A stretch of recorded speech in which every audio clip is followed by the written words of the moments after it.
In John 4, Jesus meets a Samaritan woman and asks her for a drink of water. Now, considering that he was a Jewish man, he crossed two social barriers by talking to her.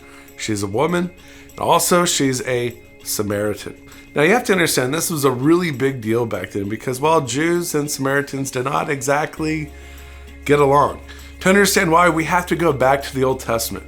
See, we start with King Solomon. After him, the kingdom split into two. The northern kingdom, which was called Israel, and then the southern kingdom, which was called Judea. Now, Judea had some good kings and, well, a lot of bad kings, but the northern kingdom, get this, only had all bad kings.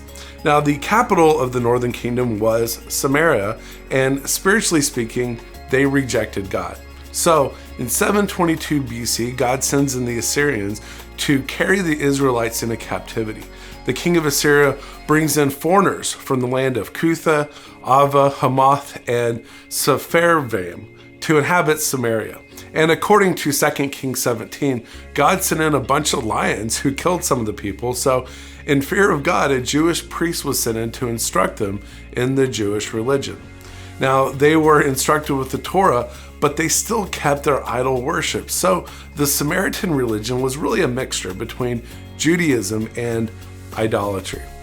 Now, because the Israelite inhabitants of Samaria intermarried with the foreigners and adopted their idols, they were considered by the Jews to be half-breeds. And to add insult to injury, the Samaritans, according to Josephus, built their own temple on Mount Gerizim, which is near Samaria. And whenever Nehemiah came to rebuild Jerusalem's walls, they were taunted and delayed by, guess who?